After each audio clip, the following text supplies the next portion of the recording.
Une fosse commune a été découverte à Izium. Cette ville de l'Est ukrainien venait tout juste d'être libérée par Kiev. Berlin prend le contrôle des filiales allemandes de Rosneft, le géant du pétrole russe. Le gouvernement allemand entend ainsi sécuriser ses approvisionnements.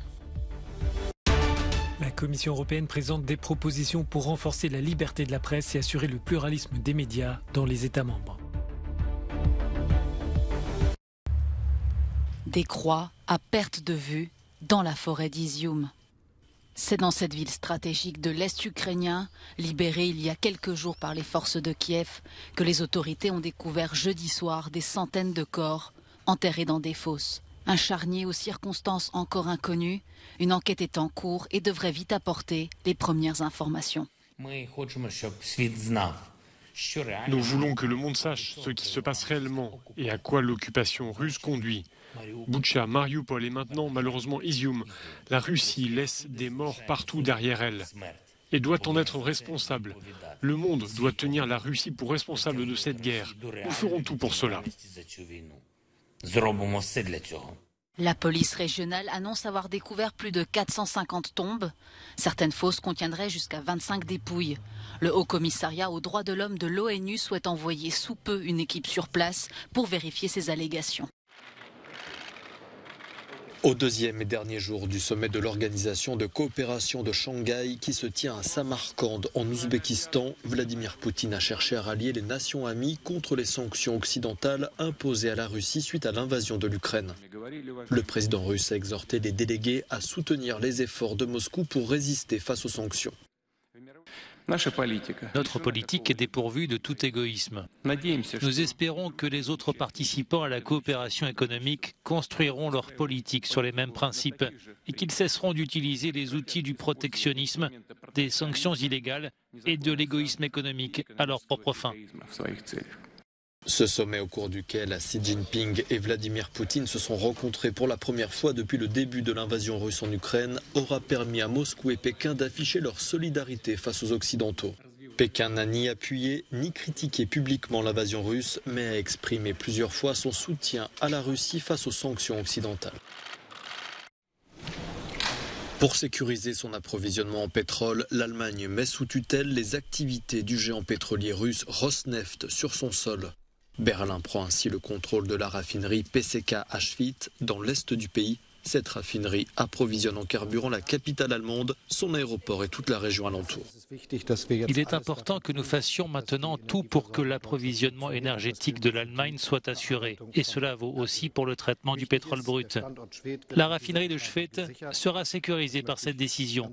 Je tiens à le dire en particulier aux travailleurs de ce site et à leurs familles, et bien sûr à la ville et à la région. Les 1200 travailleurs de Schwyz peuvent donc pour l'instant pousser un soupir de soulagement. Olaf Scholz et le ministre de l'économie Robert Habeck ont également parlé de plans d'investissement pour un avenir sans pétrole. 100 milliards d'euros seront mis à disposition pour une transformation des infrastructures de la région pour l'avenir, afin que cette région devienne prospère, même après le pétrole. En plus de la raffinerie de Schwyz, le gouvernement prend également le contrôle de 2 autres sites de raffinage, l'un situé à Karlsruhe et l'autre à Faubourg. L'ensemble des filiales de Rosneft en Allemagne représente environ 12% de la capacité de raffinage du pétrole dans le pays. La tutelle prend effet ce vendredi et est pour l'instant limitée à 6 mois. Le trafic aérien a été perturbé ce vendredi en raison d'une grève des aiguilleurs du ciel français qui réclament des augmentations de salaire et une accélération des recrutements. La Direction générale de l'aviation civile avait anticipé en demandant aux compagnies de renoncer à la moitié de leur programme de vol. Conséquence, 1000 trajets ont été annulés au départ ou à l'arrivée du territoire français. Les compagnies ont tenté de trouver des alternatives. Notre vol qui devait partir à 10h a été annulé et ils nous ont mis sur un autre vol à 21h55 parce que tous les autres vols étaient complets entre temps. Donc voilà, donc on attend toute la journée pour rentrer chez nous en espérant qu'il soit maintenu ce soir. J'ai reçu un mail d'Air France également qui m'a confirmé que le vol a été donc annulé. Pour les vols qui n'ont pas été annulés, les passagers ont subi en moyenne 25 minutes de retard pour les plus chanceux. Et on a appris hier soir à 21h que c'était décalé à cause de grève des contrôleurs et que nous partirions éventuellement que demain vers 10h. Ryanair, premier transporteur aérien du continent, a affirmé que cette grève, injustifiée selon elle, allait la contraindre à annuler 420 vols survolant la France. Un deuxième préavis de grève a été déposé pour une période allant du mercredi 28 au vendredi 30 septembre. Protéger le pluralisme et l'indépendance des médias. C'est la nouvelle bataille lancée vendredi par la Commission européenne. Pour la première fois, elle propose des règles contraignantes afin de mettre fin aux interférences politiques auprès des journalistes. La vice-présidente de l'institution évoque des inquiétudes sur la situation de la liberté de la presse au sein de l'Union. Nous avons besoin de règles obligatoires pour mieux protéger les médias en Europe, car nous voyons une tendance négative dans presque tous les États membres.